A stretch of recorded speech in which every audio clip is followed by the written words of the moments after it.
today we will start about the gravitation. যখন আমরা gravitation নিয়ে পড়াশোনা করি তখন ফার্স্ট আমরা একটা স্টোরি সবসময় আমাদের মাথায় আসে, সেটা হচ্ছে একটা নিউটন উনি বসেছিলেন একটা অ্যাপেল গাছের নিচে। তো অ্যাপেল যখন ওপর থেকে পড়তে আরম্ভ করলো তখন ওনার মাথায় এলো যে অ্যাপেলটা কেন নিচের দিকে এলো।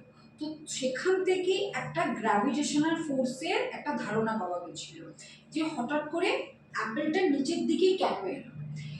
তো সেটা থেকে স্টার্ট হয়েছিল গ্র্যাভিটেশন কথাটা। তো গ্র্যাভিটেশন মানে কি, বিভিন্ন টাইপের অবজেক্টের মধ্যে যে force between all the objects, ঠিক আছে।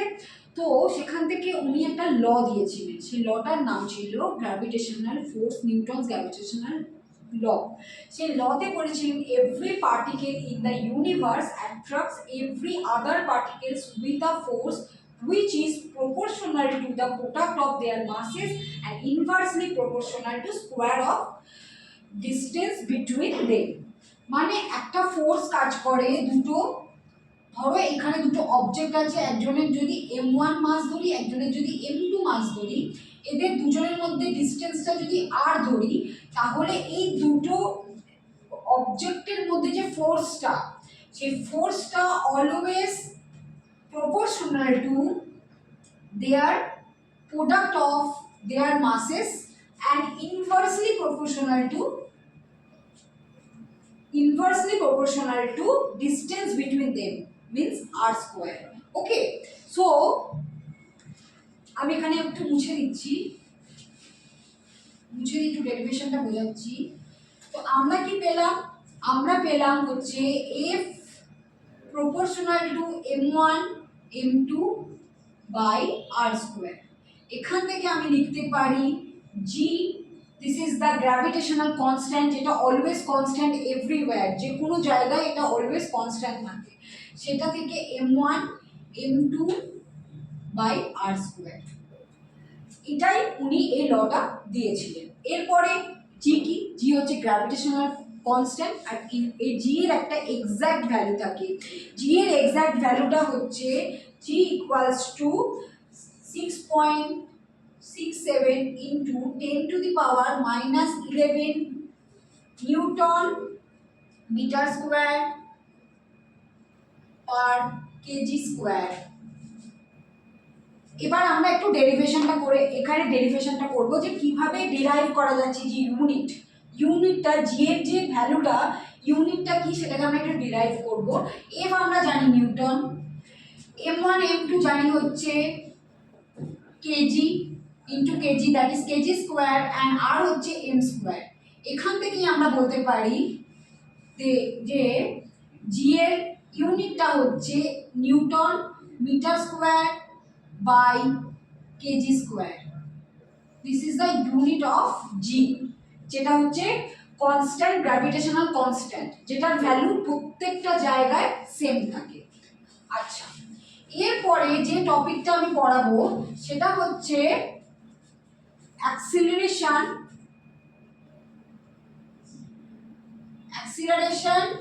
Due to gravity.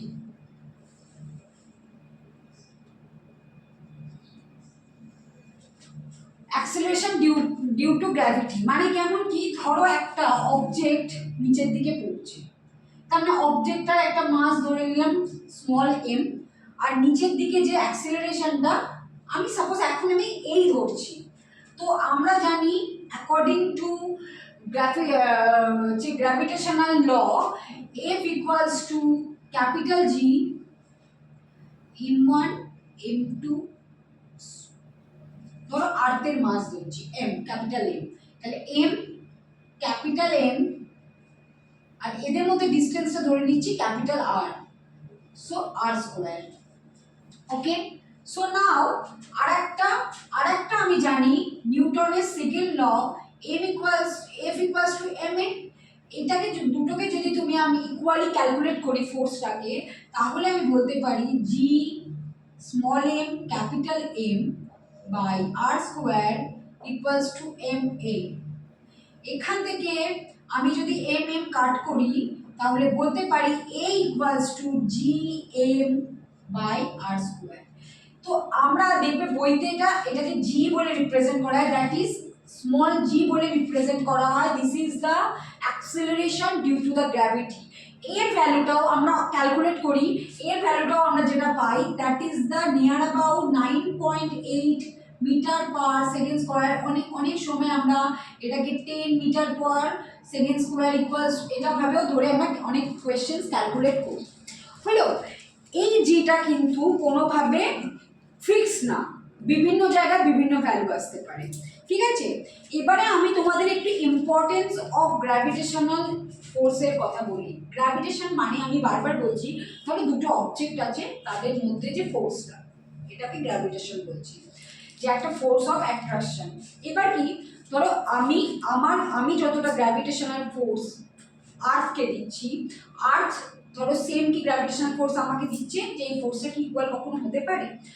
আনসারটা হচ্ছে, ধরো আর্থ যে আমরা অলওয়েজ কি করছি, আর্থের একটা গ্র্যাভিটেশনাল ফোর্স আমরা ফিল করতে পারি, ওই জন্য আমরা অলওয়েজ একটা সারফেসের মধ্যে অলওয়েজ একটা জায়গায় থাকতে পারি, না হলে তো আমরা হাওয়ায় উড়ে যেতে পারতাম যদি গ্র্যাভিটেশনাল ফোর্স বলে কিছু না থাকতো।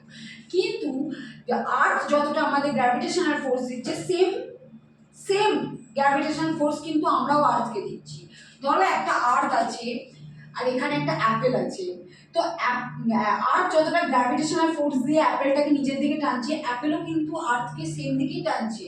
বাট তফাৎটা কিসের হয়ে যায়? তফাৎ হয়ে যায় মাসেস, যেহেতু আর্থের mass is very much higher than apple, তার জন্য কখনো আর্থ কিন্তু অ্যাপেলের দিকে চলে যেতে পারে না, কিন্তু অ্যাপেল অলওয়েজ চেষ্টা করবে আর্থের দিকে স্টিক হয়ে থাকতে, কারণ ওর মাস এত বেশি, তাই জন্য ওই যে ফোর্সটা সেটাও অনেক বেশি। তো ইম্পর্টেন্স যদি আমি তোমাকে গ্র্যাভিটেশন ল বলি, এই জন্যেই যে আমরা আজকে আর্থে সবাই কি করে আছি, বাইন্ড আপ করে আছি, মানে যাতে আমরা নাহলে হাওয়ায় উড়ে বেড়াতাম, যদি গ্র্যাভিটেশনাল ল না থাকতো হাওয়ায় উড়ে উড়ে বেড়াতাম, কিন্তু আমরা একটা সারফেসের মধ্যে স্টিক হয়ে থাকি, এক নম্বর। দু নম্বর হচ্ছে, এই যে গোটা তোমার স্পেসে যে তোমার প্ল্যানেটস আছে, প্ল্যানেটসের মধ্যে, বা এই যে আমরা সানের চারদিকে এই যে প্ল্যানেটসরা থাকে, অল আর গ্র্যাভিটেশনাল ফোর্সের জন্য।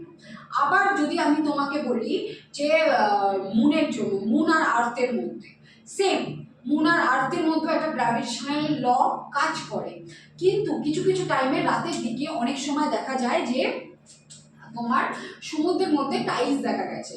কেন দেখা যায় বলতো? রাতের টাইমে অনেক সময় যে মুনটা আর্থের অনেক কাছে চলে আসে, মুনের মাস কিন্তু আর্থের মাসের থেকে অনেক কম, স্টিল যখন খুব কাছে আসে তখন কি করে, মুনও তার গ্র্যাভিটেশনাল ল মানে গ্র্যাভিটেশন ফোর্সের কারণে আর্থের মধ্যে সমুদ্রের মধ্যেই নানা রকম একটা টাইলস আসে, বুঝলে, জলগুলো এরম এরম করে। কেন করে? কারণটাই এটা, তখন আর মুনের গ্র্যাভিটেশনাল ফোর্সের কারণের জন্য। ঠিক আছে, ইম্পর্টেন্স এইগুলি। এরপরে যদি আমি তোমাকে বলি যে হ্যাঁ, এবার কি, এই যে জি এর ভ্যালুটা বললাম, এই যে জি এর ভ্যালুটা বললাম যে এটা, এই জি এর ভ্যালুটা কিসের উপর ডিপেন্ড করে, বাড়ে কি কমে? আগে ফার্স্ট আমরা দুটো জি পেয়েছি, একটা ক্যাপিটাল জি, একটা স্মল জি। ক্যাপিটাল জি আর একটা ক্যাপিটাল জি, একটা স্মল জি, যেটা বলেছি কনস্ট্যান্ট, যে কোনো জায়গায় এটা কনস্ট্যান্ট। বাট এটার ক্ষেত্রে জি কিন্তু কখনো কনস্ট্যান্ট হয় না। যখন তুমি অল্টিটিউডে চলে যাবে, যত অল্টিটিউডে যাবে, তোমার এখানে জি আর পাহাড়ে যদি তুমি বসে ক্যালকুলেট করো জি, সেখানে কিন্তু জি এর ভ্যালু কমতে থাকে। তুমি যদি দেখতে চলে যাও, যত তুমি আর্থের দেখতে চলে যাও, তত কিন্তু জি এর ভ্যালু কমতে থাকে। আর একটা হচ্ছে ল্যাটিটিউড। ল্যাটিটিউড ডিপেন্ড করে কিসের ওপর? হচ্ছে রেডিয়াসের ওপর। যার রেডিয়াস কম হবে, তত জিটা হচ্ছে কি হয়ে যায়, বাড়তে থাকে। কেমন ভাবে? কারণ আমরা জানি জি ইকুয়ালস টু কি জানি, capital G M R square. এবার কি হয়ে যাচ্ছে, আর্থকে অনেকটা এইরকম দেখতে হয়, এই দিকটা হচ্ছে পোল আর এই দিকটা হচ্ছে ইকুয়েটর। ঠিক আছে, এবার কি হচ্ছে দেখো, ইকুয়েটরের রেডিয়াসটা অলওয়েজ বড়, তাই এখানে জি এর ভ্যালু হচ্ছে কম, আর এখানে পি এর পোলটা সরি আর্থে এটা জি এর ভ্যালু যদি বেশি হয়, হ্যাঁ এটা কমে যাবে, এটা কম। আর পোলের ক্ষেত্রে এই যে জি এর ভ্যালুটা বেশি, তাই জন্য অলওয়েজ পোলের ক্ষেত্রে এটা অলওয়েজ গ্রেটার দেন হবে ইকুয়েটরের কাছ থেকে।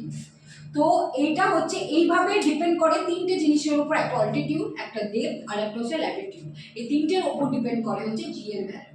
এবারে জি, তো আমার তারপরে হঠাৎ করে মাথায় কনসেপ্ট আসে যে মাস আর ওয়েটের মধ্যে তাহলে ডিফারেন্স কি? মাস আর ওয়েট, মাস মানে কি? মাস মানে হচ্ছে ধরো আমি বলছি আমি 70 কেজি, এটা কিন্তু অ্যাকচুয়ালি আমার বডি ওয়েট, আমি কতটা মাস বা কতটা মানে কতটা কি বলবো এ কনফার্ম, মানে আমার কতটা বডি মাস, কতটা আমি সেটা যেমন 70 কেজি যদি বলি, এটা কিন্তু মাসকে বোঝায়, এটা কিন্তু ওয়েটকে বোঝায় না।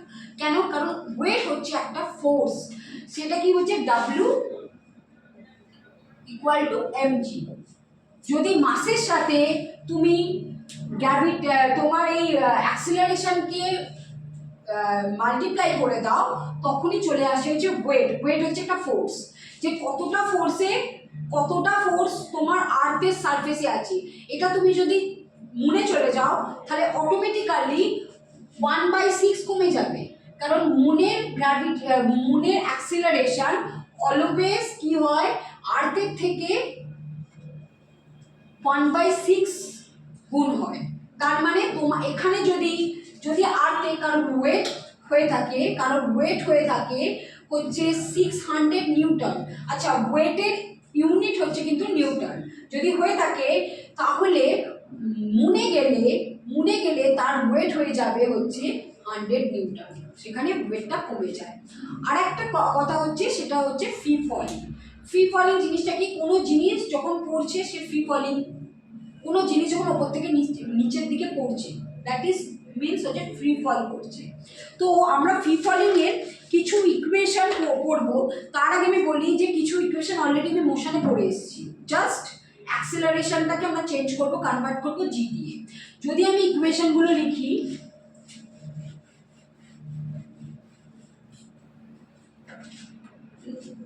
ফার্স্ট ল অফ মোশন হচ্ছে কি, আমরা ফার্স্ট বললাম কি যে যে যা যা আমরা মোশনে পড়ে এসেছি, যে v equals to u plus gt, this is the first law of motion. ঠিক আছে, first equation of motion, this is the first equation of motion, and second equation of motion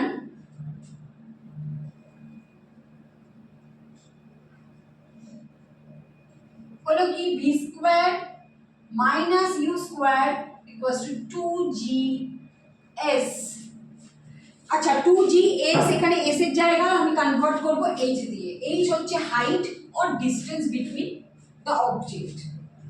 আচ্ছা, আর third equation of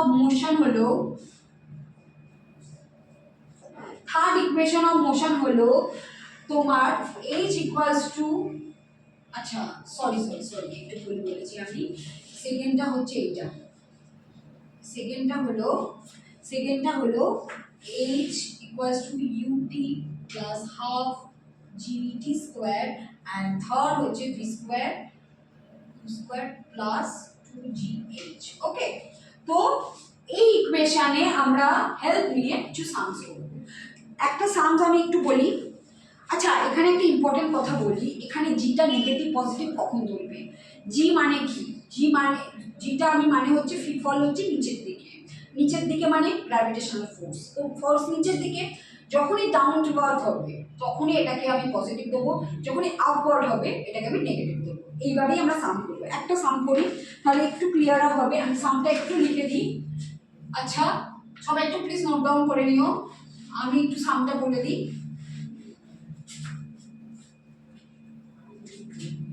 A ball is thrown vertically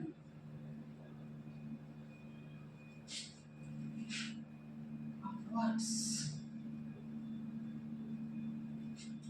with a velocity of 20 m things. Find the maximum height reached by ball. B হচ্ছে find the total time taken to return to the ground. আচ্ছা, তো কি বলেছে, একটা বলকে আমি vertically আপওয়ার্ডসে throw করছি মানে স্টার্টই করেছি কত, আমার যদি ইনিশিয়াল ভেলোসিটি দেখি u ইকুয়ালস টু 20 ms, গিয়ে একটা পজিশনে গিয়ে থেমে গেছে, তাহলে v ইকুয়ালস টু 0। এবারে ভার্টিক্যালি আপওয়ার্ডস, তাহলে আমার g হবে হচ্ছে নেগেটিভ, হবে negative 10 metre per second square. এবারে আমাকে ফাইন্ড আউট করতে বলেছে এইচটা, তাহলে কোন ফর্মুলা ইউজ করব, দেখবে থার্ড ইকুয়েশনটা ইউজ করব। থার্ড ইকুয়েশনটা কিভাবে ইউজ করব, আমি এখানটা একটু করে লিখে দিই, v square minus u square equals to 2gh।